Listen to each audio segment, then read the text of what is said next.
The watch in front of me is the new TAG Heuer Carrera 39mm. Specifically, this is actually the green variant. Now, a couple of different variants were released at LVMH Watch Week. I'll put a couple of them up at the moment, but this was definitely my favorite. But the question remains, is it worth the money? Welcome back to the Chisholm Hunter channel. My name is Harrison, as always. And today we have this TAG Heuer model. We're getting hands-on and telling you everything that you need to know and discussing whether it's worth the money or not. And before we start, if you could do me a huge favor and hit that subscribe button, because I realize that 82% of you that watch these videos haven't yet done so. I'd really appreciate it if you did. Before we dive into the specs, the first thing that you'll notice on this model is the amount of throwbacks that it has to the classic TAG Heuer models from the 1960s. So let's just talk about the history a little bit and then we'll dive into the specs. The TAG Heuer Carrera chronograph was introduced in 1963 and it was highly successful. After releasing the first models in 1963, they kind of started experimenting and 3 years later released the Carrera model Dato 12 with a date window at the 12 o'clock mark. However, in 1968, the date was relocated to the 9 o'clock mark, and that was in expense of a running second subdial opposite the 45 chronograph counter. Now, this iconic Dato, I hope I'm saying that right by the way, Dato, kind of layout is replicated on this dial. So this is a throwback to the 1960s, and honestly, it feels like a classic watch. I know this is a term that gets thrown around in the watch world a lot, but it does feel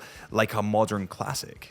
On with the specs and away from the history, this watch comes in at 39mm in diameter, which fits pretty perfectly on my 6.5-inch wrists, and I love the fact that TAG Heuer are shrinking these case sizes down a little bit. Now, the thickness is a little bit thicker than I would have wanted, but then it does have that sort of domed sapphire crystal glass with anti-reflective coating on either side, so I can kind of accept it because it is more vintage looking. It comes in at about 13.9mm in thickness. However, because it is 39mm in case diameter, it does still wear pretty nicely on the wrist. The lug-to-lug on this model comes in at roughly 46mm. It might be just up or just down from that, but that's according to our digital calipers here in the studio. Now, the lugs on this model are a lot more elongated and elegant and a lot more dressy. They're quite stretched, and they're actually highlighted and complemented by the fact that they are in polished. Now, when you have polished metal and you reflect it in the light, this beautiful sheen comes off of it and it reflects everything around you. With that said, the danger to that is that it scratches and shows scratches a lot easier than brushed. Not that it scratches easier than brushed. I suppose it just shows scratches easier than brushed. Now, I actually have a Grand Seiko, which is my go-to dress watch. It is the American exclusive, and it's very polished. I loved polished metal. However, I don't wear it as much because I'm just nervous to scratch that polished metal. It gives me something extra to think about, and I don't want to think that much. I just want to enjoy, but that's just me. Because this watch is that little bit smaller, it actually feels more like a dress watch. It feels lighter to touch and lighter to hold. Also lighter on the wrist. But let's get this on the scales and see exactly how much it weighs. So according to our unit in the studio, it comes in at 89 grams. That is with the leather strap. And that is quite light. The leather strap is the next thing that we're going to talk about. And the leather strap, what can I say about the leather strap? I've never been a fan of leather straps, but that is just kind of my prejudice. Now, the good thing about this is you could probably switch this out for a NATO or switch this out for something different. The good thing about straps is they're not irreplaceable unless they literally are forged onto the case of your watch. Now, the strap itself is good quality. It's nice. It's sturdy. You can feel like it's substantial on your wrist. With that said, the clasp, which is a deployment clasp at the bottom, has polished steel on the outside. Now, although this is good aesthetically, the first thing that's going to scratch when your wrist is on the ground is that clasp. So I feel like, and this isn't just TAG, but watch brands in general should consider not doing that in polished, but consider doing it in brushed so that it doesn't show scratches as much. But I'm just rambling now. Getting straight into the detail of that dial, and the first thing that I noticed, and the first thing that you will probably notice, is that beautiful color. Now, people are describing it as green online, but I don't really think it is. The green has a kind of teal tint to it, and it looks really, really quite beautiful. And in the light, especially the light we've got in the studio, you can see those sun rays flying through that dial and changing and moving as you move your wrist, or in my case right now, my hands. And that is just gorgeous. There is a huge amount of depth to this dial because it is a glass box dial. When we look at the second hands and also the hour markers, we can see that they are highly, highly polished against that kind of dark green, or in some lights, dark green dial. It is highly readable and doesn't lose any of its legibility because of the colors that it's used. So don't worry about that. That's pretty damn good. Now, the date window is at the 9 o'clock mark. I would prefer it at the 6 o'clock mark, but I get it. They're paying homage to that 1960s classic, which is pretty damn cool.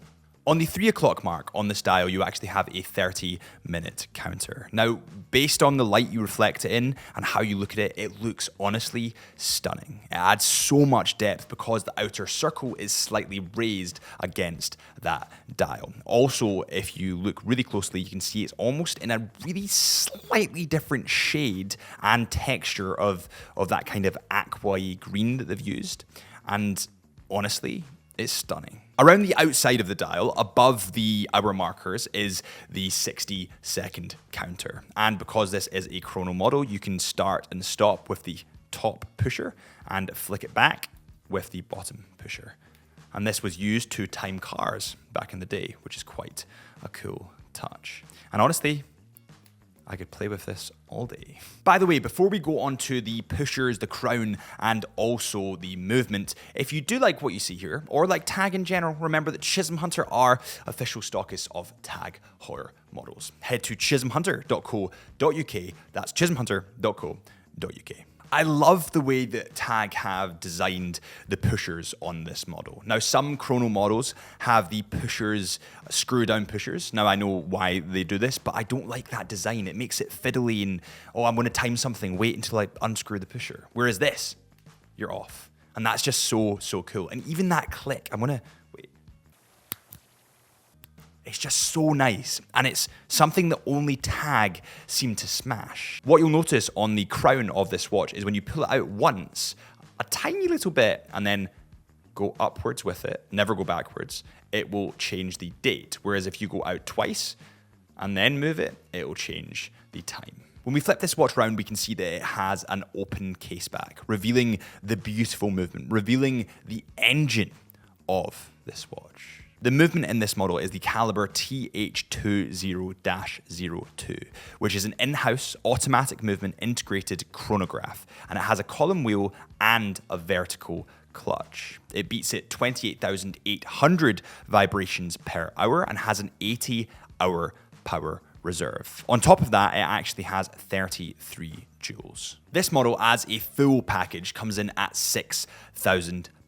Now, yes, that is quite steep. That is quite a lot. But the fact that it pays homage to those 1960s classics, the fact that you've got a beautiful color in there that a load of people in the industry are pretty damn obsessed with, the fact that it's a chronograph model is pretty good. I'm not going to lie. Now, the one thing that I would change, if I had to change something, would have to be that leather strap. I'm just not a fan of leather straps at all. I mean, it does kind of suit this watch aesthetically, but I just feel that wearability-wise, because I wear my watches on the bone, it always sits just a little bit wrong.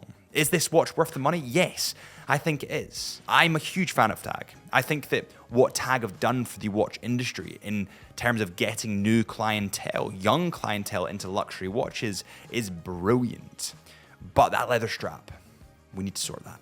Thank you guys so much for tuning in to this Chisholm Hunter video. If you did enjoy, please hit that subscribe button or follow us on Instagram, Chisholm Hunter Watches. Remember that we do have a podcast, not watch related, which is called the Into the Mind podcast. And I'll see you guys real soon.